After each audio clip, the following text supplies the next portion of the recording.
Ok. Nós que não somos tão crianças assim, nós vamos conversar de outro jeito. Nos últimos 3 domingos que nós tivemos a oportunidade de falar com os irmãos, nós conversamos em Marcos capítulo 4, a partir do verso 35 até o verso 41. Embora nós tenhamos lido o mesmo texto, cada domingo nós trouxemos um aspecto diferente daquele texto. Então, no primeiro domingo nós olhamos do ponto de vista de Deus e dissemos que Deus permite as tempestades, mas Deus também nos protege nas tempestades e Deus tem um propósito também nas tempestades. Depois nós conversamos do ponto de vista dos discípulos e falamos que, do ponto de vista dos discípulos, conforme a narrativa que está em Marcos, eles olharam tudo aquilo que aconteceu e eles viram que aquele temporal era diferente, era um grande temporal. Mas depois que Jesus acalmou tudo, veio uma grande bonança. E depois o texto nos diz que eles foram possuídos de um grande temor. Então, primeiro o ponto de vista de Deus, depois o ponto de vista dos discípulos. E no último bate-papo que nós tivemos, nós conversamos sobre o ponto de vista de Jesus naquele momento. Porque o próprio texto nos dá a entender que Jesus ficou admirado do que aconteceu em relação aos discípulos. Eles entram em pânico total quando vem a tempestade e Jesus pergunta para eles: como é que vocês não têm fé? E nós conversamos no último bate-papo que fé não é só fé no poder de Deus, embora naquele momento fosse o poder de Deus, mas não era só isso, era também fé na sabedoria de Deus, fé no amor de Deus. Então nós tivemos 3 últimas meditações baseadas no mesmo texto da Bíblia e hoje eu tinha uma ideia de conversar um pouquinho diferente com vocês, mas meu filho, que é uma pessoa muito inteligente, me aconselhou e disse assim: pai, faz uma sequência, começa um livro da Bíblia porque é o melhor caminho, certo? Então eu vou atender o conselho do meu filho, né? Filho também dá conselho, certo? O conselho do meu filho e nós hoje vamos começar uma nova sequência. Só que eu vou ficar agora no Novo Testamento, eu me sinto mais à vontade no Novo Testamento. Nós conversamos sobre Isaías e agora nós vamos nos voltar para o Novo Testamento e nós vamos, a partir de hoje, começar uma caminhada no Evangelho segundo Mateus. Então eu convido você a abrir sua Bíblia em Mateus, no capítulo 1. Nós vamos ler a partir do verso 1 até o verso de número 17. Então, Mateus capítulo 1, capítulo 1, a partir do verso 1 até o verso de número 17. Nós vamos ler todos juntos, mesmo assentados como os irmãos, as irmãs estão. Mateus capítulo 1, a partir do verso 1 até o verso de número 17. Vamos ler todos juntos. Livro da genealogia de Jesus Cristo, filho de Davi, filho de Abraão. Abraão gerou a Isaque, Isaque a Jacó, Jacó a Judá e seus irmãos. Judá gerou de Tamar a Pérez e a Zera. Pérez gerou a Esrom, Esrom a Arão. Arão gerou a Aminadab, Aminadab a Naasson, Naasson a Salmão. Salmão gerou de Raabe a Boaz. Este de Rute gerou a Obed, e Obed a Jessé. Jessé gerou ao rei Davi, e o rei Davi a Salomão, da que fora mulher de Urias. Salomão gerou a Roboão, Roboão a Abias, Abias a Asa. Asa gerou a Josafá, Josafá a Jorão, Jorão a Uzias.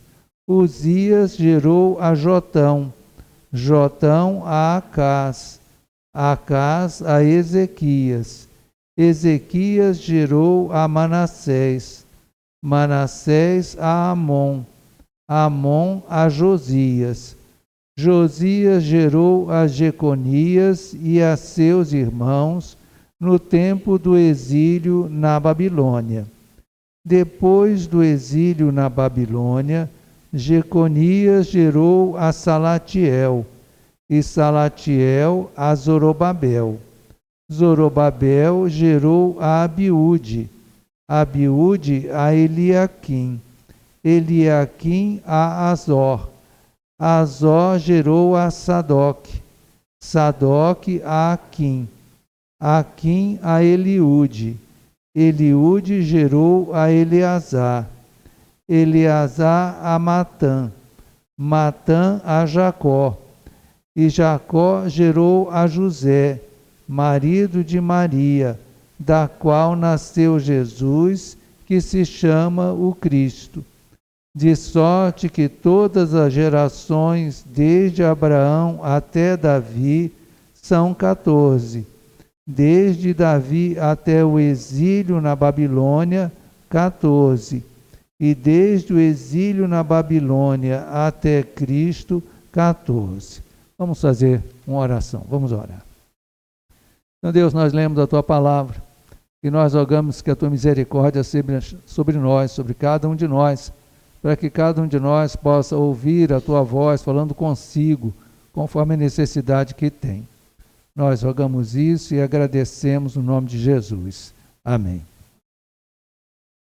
Gostou? Legal esse texto, né? Oh, rapaz, puxa vida, decorou tudinho? Já sabe quem é pai de quem é mãe de quem, né? Pois é. O Evangelho de Mateus começa com essa genealogia. Olha, se eu tivesse lido Crônicas, aí sim que vocês iam ficar cansados, entende? Você já leu Crônicas, primeiro capítulo, segundo, terceiro, é fulano, beltrano, cicrano, e é um nome atrás do outro. Mateus começa desse jeito. É interessante isso, né? Porque Mateus está aqui na minha Bíblia, na sua Bíblia, como o primeiro livro do Novo Testamento.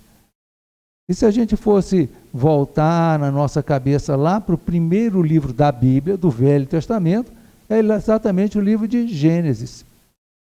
E o livro de Gênesis tem esse nome porque ele fala das gerações. Se você olhar lá no livro de Gênesis, várias vezes você vai ver a expressão: são estas as gerações de fulano, são essas as gerações de Beltrano. E é exatamente isso que está por trás. Gênesis tem uma porção de histórias, uma porção de coisas que a gente deve aprender. Mas o que está por trás da ideia de Gênesis é exatamente essa, a ideia das gerações. Aqui na nossa Bíblia está escrito o livro da genealogia, mas em outras traduções está mais claro ainda, está escrito o livro das gerações de Jesus Cristo. Ou seja, é como se Mateus quisesse fazer um paralelo com Gênesis, dizendo: olha, Gênesis fala das gerações, das primeiras gerações, e eu também estou querendo falar das gerações, mas das gerações de alguém muito mais importante, as gerações de Jesus Cristo.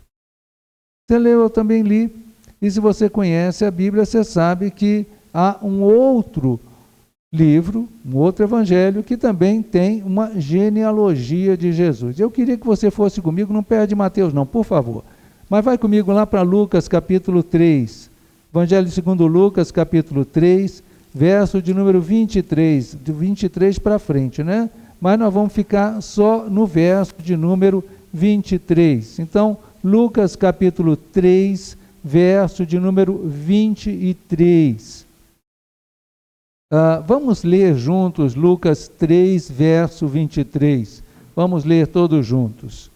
Ora, tinha Jesus cerca de 30 anos ao começar o seu ministério. Era como se cuidava, filho de José, filho de Eli. Ok, para por aí. Eu sei que tem uma continuação aqui, você depois pode ler em casa e decorar todos esses nomes. Porém, não estou preocupado com isso agora. O que eu estou preocupado aqui? É você olhar exatamente qual é a origem que Lucas coloca e a origem que Mateus coloca. Olhem bem como é que Lucas faz. Lucas está partindo de Jesus e está dizendo que Jesus é filho de José. Ou seja, Lucas parte da pessoa e diz, essa pessoa é filho de fulano. Agora volta lá para Mateus, Mateus capítulo 1. Olha o verso de número 2. Mateus capítulo 1, verso de número 2. Diz assim, Abraão gerou a Isaque, Isaque a Jacó, Jacó a Judá e seus irmãos. Ou seja, Mateus muda o enfoque. Ao invés dele falar fulano é filho de Beltrano, ele diz o quê?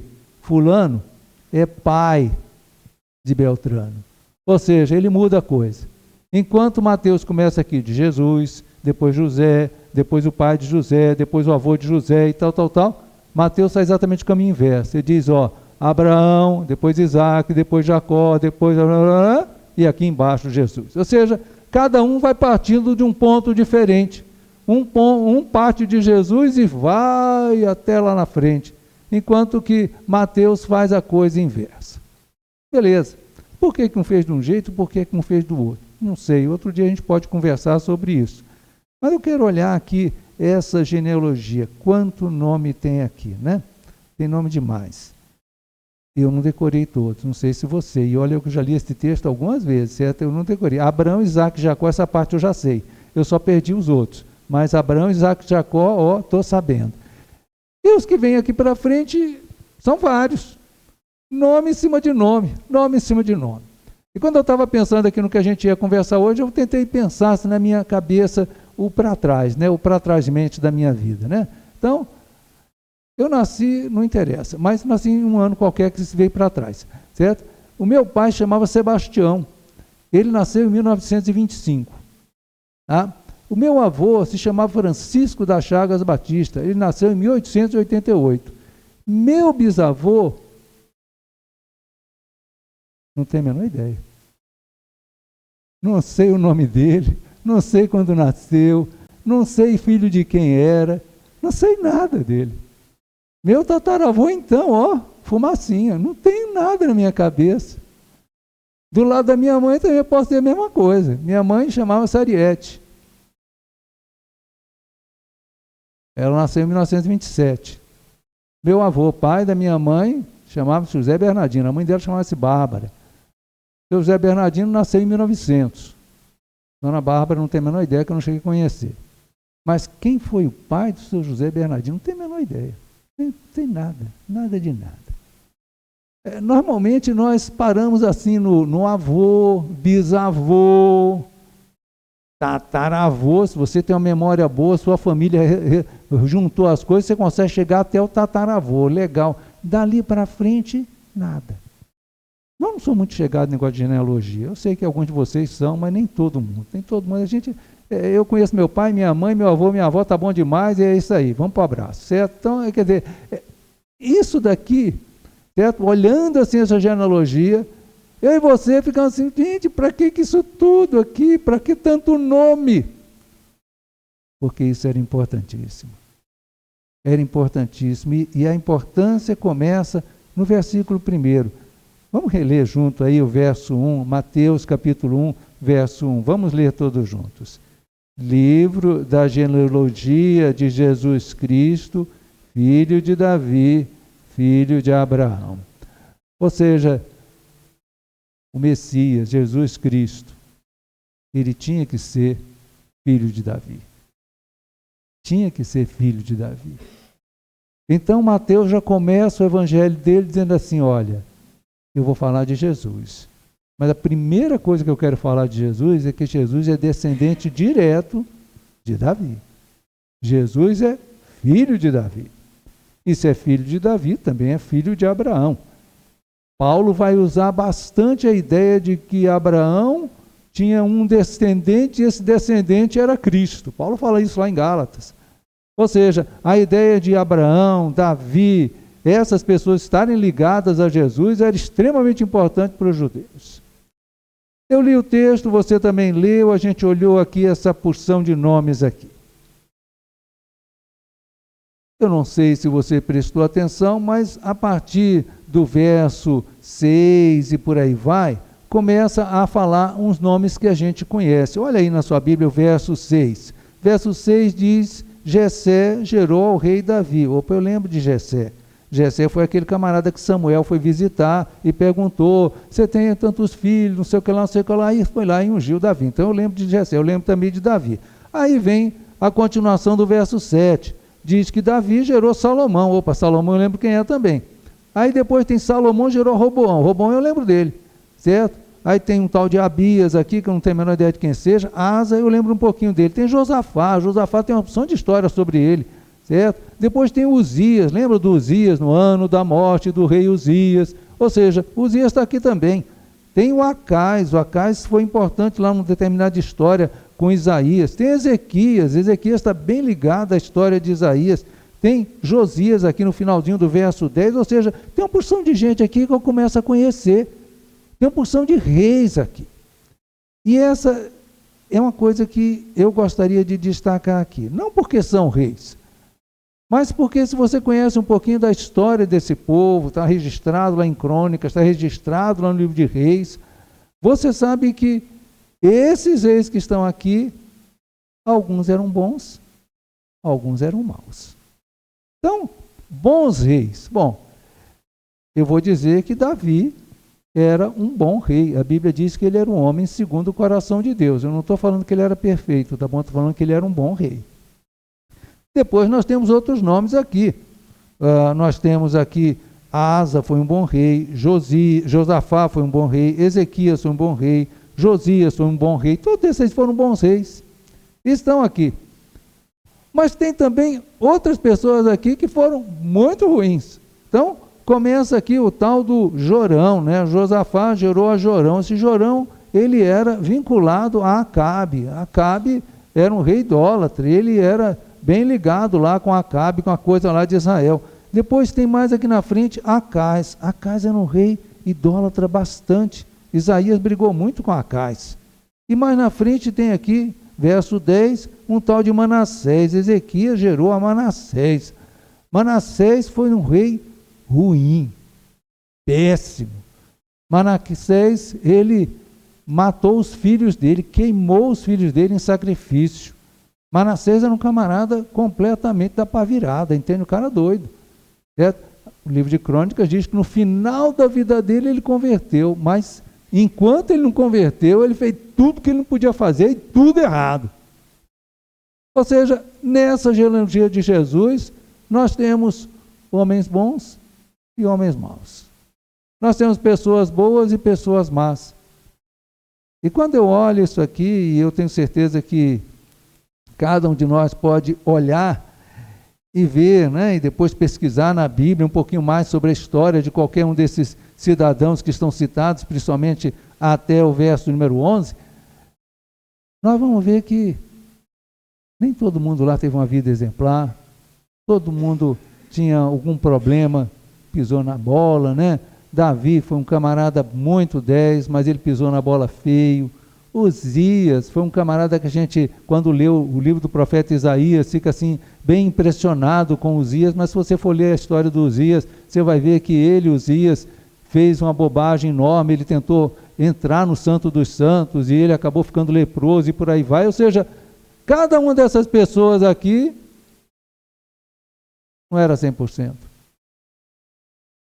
Pessoas boas e pessoas más. E aí, quando eu olho essas coisas, eu fico pensando na minha família. Eu creio que você pode pensar na sua família também. Porque assim como Jesus tinha uma genealogia, eu e você temos. Embora você não saiba, mas você tem uma genealogia. Se você está aqui hoje é porque um dia teve um papai e uma mamãe, um vovô e uma vovó, um bisavô e uma bisavó, um tataravô e uma tataravó, e blá, blá, blá, blá, que eu não sei mais o nome. Tem uma porção de gente para trás. Tem uma frase bonitinha que diz assim, que nós que estamos hoje somos os herdeiros dos vencedores. E é verdade. Sabe o que aconteceu com os perdedores? Adivinha? Morreram. O Brasil tem uma história de escravidão, verdade. Muitas pessoas foram trazidas à força lá da África até aqui o Brasil, verdade também. Muitas pessoas morreram nessa travessia, verdade também. Se nós estamos aqui hoje, é porque os nossos antepassados sobreviveram. Nós sabemos, é só ler a história, o tanto de guerra que já aconteceu nesse mundo. E se eu e você estamos aqui hoje, é porque os nossos antepassados não morreram nessas guerras. Eles ficaram vivos e puderam gerar e gerar e gerar até que chegou a mim e a você. Pessoas boas, pessoas más. Será que todos os meus antepassados foram pessoas excelentes? Eu já digo para vocês que não. Ah? Será que todos os antepassados foram pessoas excelentes? Pode ser que não. Eu gosto sempre de dizer assim, olha, a sua família é 10, mas a minha família é assim mais ou menos 3, 4, uma escala de 1 a 10. Certo? Tem uma porção de gente que é nó cego. Tem uma porção de gente assim que diz assim, cara, fazer o quê, né? Você escolheu a família que você ia fazer parte? Você disse assim, não, eu quero meu pai e minha mãe, tem que ser fulano e beltrano, certo? Meu pai eu quero que seja o Bill Gates, tá bom? Certo? Não deu, certo? Falhou, certo? Não foi assim. Eu não escolhi meu pai, eu não escolhi minha mãe. Quando eu cheguei já estava assim. Eu não escolhi meus primos. Você escolheu seus primos? Não. Né? Você não escolheu seus tios. Você não escolheu nada disso. Quando chegou já era esse balaio todinho, você entrou no meio desse balaio e estava bom demais. Era assim. E essa genealogia aqui de Jesus está para mostrar que pessoas boas e pessoas más fazem parte da nossa história. Não existe família perfeita. Não existe família perfeita. O povo, quando quer falar assim de família perfeita, a expressão que se usa aí fora é família de comercial de margarina. Né? Todo mundo sorrindo, o papai sorrindo, a mamãe sorrindo, maior alegria, os meninos ali, certo? Todo mundo no maior sorriso. É assim na sua casa? Não quero que você responda, não. Certo?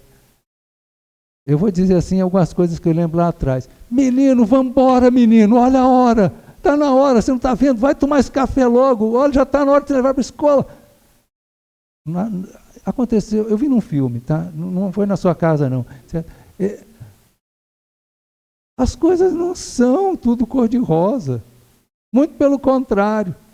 Esse texto aqui está dizendo para a gente, olha, tem gente boa? Tem, mas tem gente má também.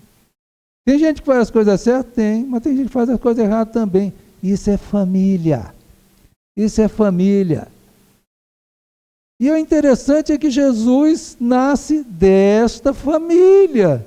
Essa família toda atravessada de gente boa, de gente má, de gente que fez coisa certa, de gente que fez coisa errada. E Jesus é descendente desse povo todo. No sangue dele corria esse sangue aqui também. E quando a gente lê esse texto, a gente tem que entender que Deus nos colocou na nossa família, seja ela qual for, para a gente ser uma bênção nessa família. A sua família não é perfeita. Pastor, o senhor está falando isso para mim? O senhor não conhece minha família? Tá bom, então desculpa, a sua família é perfeita, a minha não é. Tá? A minha família não é perfeita. Mas Deus me colocou na minha família e Deus colocou você na sua família para você ser bênção lá. Entenda, eu e você gostaríamos muitas vezes que as coisas fossem tudo bonitinho, tudo certinho, nada dando errado. Mas as coisas não são assim. As famílias não são assim. E eu e você precisamos entender isso, e essa genealogia está aqui para mostrar isso. Para mostrar que mesmo Jesus, sendo Jesus, os antepassados dele, a família dele, não era toda linda, maravilhosa, família de comercial de margarina, não era assim. A sua família não é perfeita, infelizmente eu vou dizer isso. Mas eu tenho certeza que Deus colocou você lá para que você fosse bênção na sua família. Agora, tem outra coisa aqui nesse texto, uma coisa bem interessante. Porque se você for ler as genealogias, principalmente as genealogias que estão lá no Velho Testamento, você vai ver que as genealogias são estritamente masculinas. Né? Fulano é filho de Beltrano, ou fulano é pai de Beltrano, ou seja, quer dizer, é filho de ou pai de. Ninguém é mãe. Nós estamos no Dia das Mães, né? Caramba, puxa, foi mal aí, chefia. Né? Quer dizer, a questão é a seguinte, aqui, Mateus quebra o costume da época. E ele coloca 5 mulheres numa biografia, numa genealogia. Não é biografia, é genealogia. Ele coloca 5 mulheres aqui. Então, acompanhe aí na sua Bíblia, e olha aí no capítulo 1, verso 3. Judá gerou de Tamar a Pérez e Zera. Tem aqui a Tamar, né? Verso 5. Salmão gerou de Raabe a Boaz. Então tem Raabe aqui. Continuação do verso 5, este de Ruth gerou a Obed, tem Ruth aqui. Mas na frente tem aqui que o rei Davi gerou a Salomão, da que fora mulher de Urias, verso 6. E esse texto todo termina lá no verso 16, falando que Jacó gerou a José, marido de Maria, da qual nasceu Jesus, que se chama o Cristo. Ou seja, eu tenho aqui Tamar, eu tenho aqui Raabe, eu tenho Ruth, eu tenho Batseba, que não é mencionado pelo nome, mas a gente sabe que é ela, e temos também a Maria. Tá? Tem 5 mulheres aqui. Ou seja, Mateus fez a questão de incluir as mulheres numa genealogia. Isso é surpreendente para aquela época. Porque, sinceramente, naquela época, as mulheres simplesmente não eram contadas, tá? É só você ler, vai no Velho Testamento, veja a genealogia, só fala que fulano gerou a Beltrano, e as mulheres, passa batido. As mulheres só são mencionadas quando é assim uma coisa, assim, fulano gerou tal, e a sua irmã fulana de tal, pronto, acabou. E acabou aí a história. Dificilmente uma mulher entra na história para poder falar alguma coisa sobre ela. E aqui no texto, não. O texto aqui fala de várias mulheres. Maria, eu vou deixar de lado, porque nós vamos conversar sobre ela em outra oportunidade. Eu vou pegar as 4 que foram citadas aqui.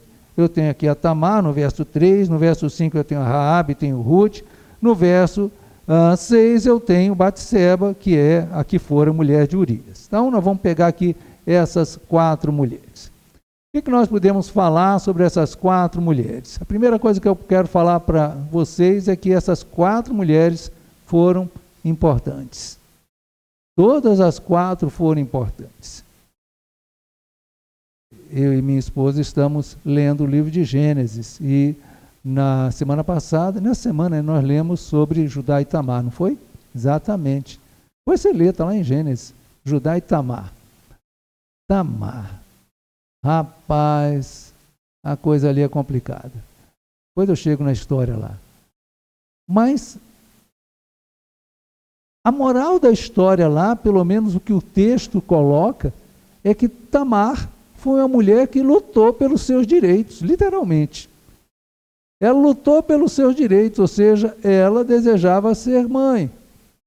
E, por um imbróglio que aconteceu ali, a coisa ficou no hora veja. E no fim das contas, ela foi mãe, ou seja, ela lutou pelos seus direitos. O jeito que ela lutou, a gente discute daqui a pouco. Mas, porém, ela lutou pelos seus direitos. E ela foi mãe. Se a gente for um pouquinho mais adiante, olhar no verso 5, nós vemos aqui a Raabe.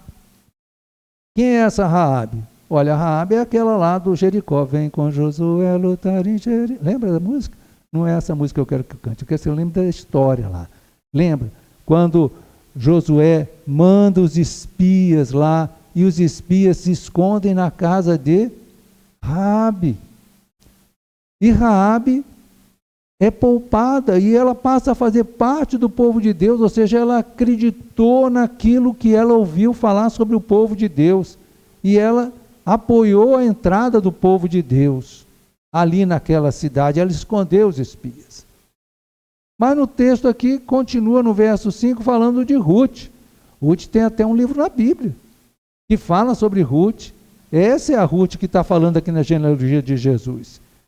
E mais na frente nós temos aí a Batseba. Batseba está no verso 6. Eu tenho certeza que Batseba tem toda uma história que a gente pode pensar em relação a ela, mas tem uma coisa que a Bíblia coloca mais no final da história da vida de Batseba, quando Davi já está bem velho, e um dos filhos dele começa a usurpar o trono, que é o trono no lugar de Salomão, e ela vai lá e luta pelo filho dela, por Salomão, para que Salomão fosse rei.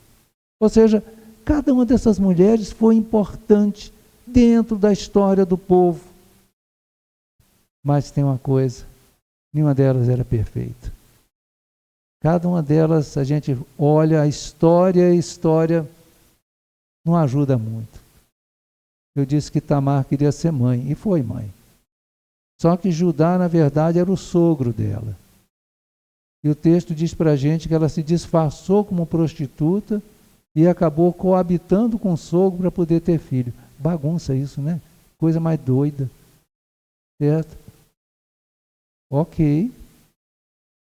Mas essa pessoa imperfeita lutou pelos seus direitos, porque ela era nora de Judá.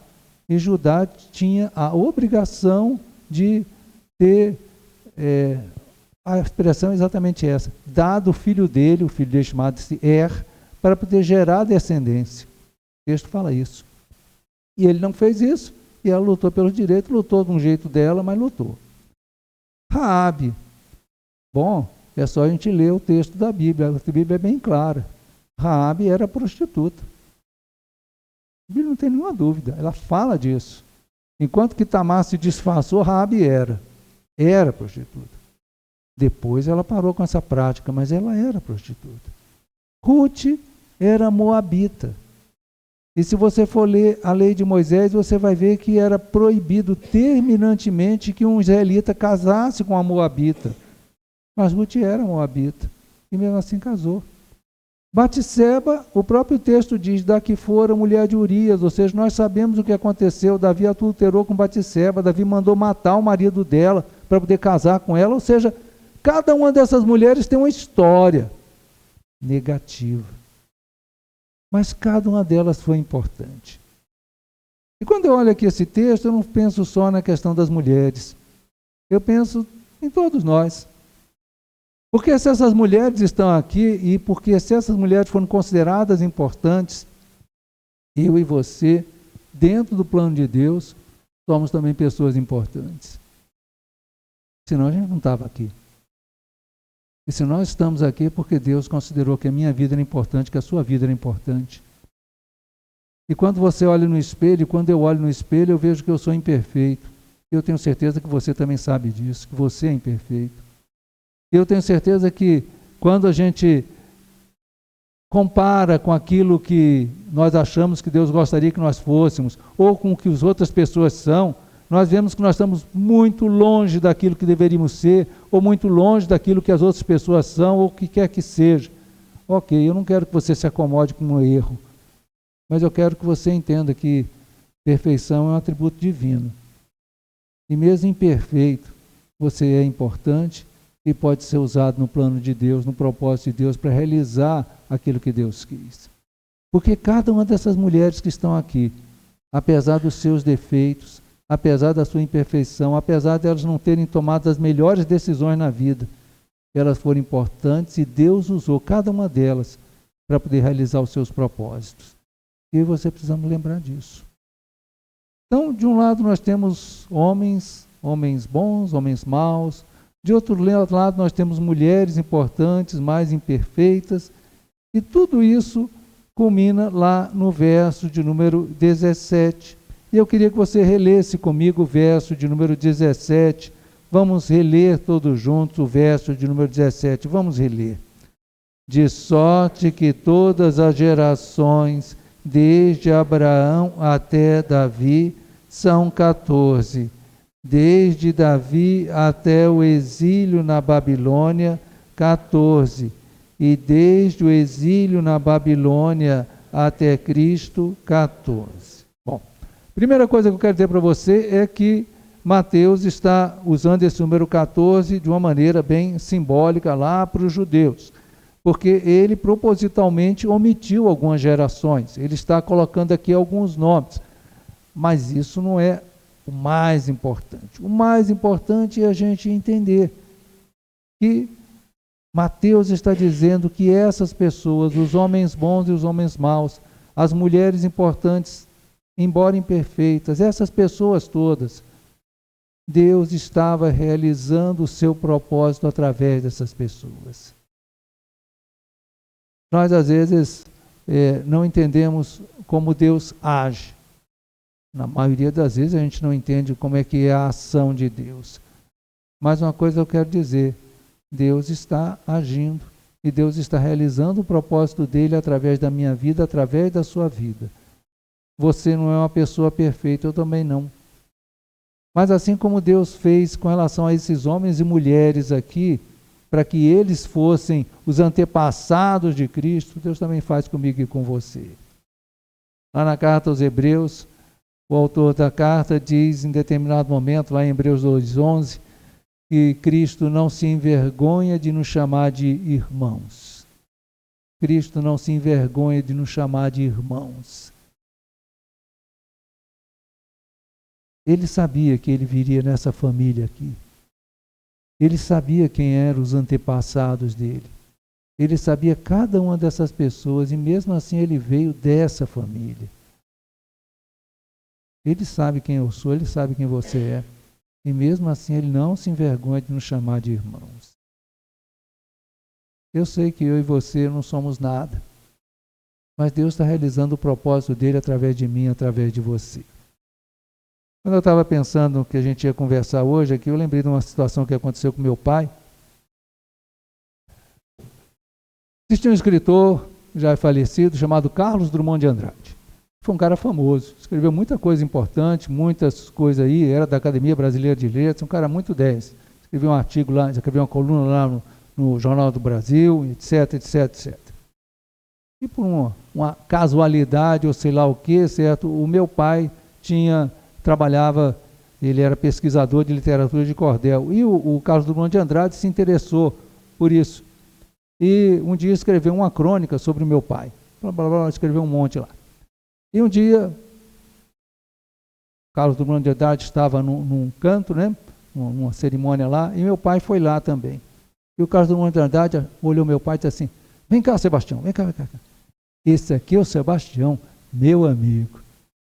Gente, ó, ser chamado de amigo do Carlos Drummond de Andrade, meu pai abriu um sorriso assim, ó, de orelha a orelha, ele não sabia nem onde parar de sorrir, entendeu? Quando ele contou pra gente isso lá em casa, assim, ele não falou, eu estava explodindo de alegria, assim, olha, o Carlos Drummond de Andrade me chamou e disse, esse é o Sebastião, meu amigo. A Bíblia diz que Jesus não se envergonha de me chamar, de chamar você de irmão. A Bíblia diz que se nós confessarmos o nome de Cristo, Ele um dia vai confessar o nosso nome diante do Pai e dos anjos. Já pensou? Ele chamar o meu nome, chamar o seu nome e dizer assim, esse aqui é o Ugolino, meu amigo. Já pensou? O texto aqui fala de uma porção de gente. Gente que eu e você nunca conhecemos na vida. Gente que eu e você, para a gente, são só nomes que estão na Bíblia e tal.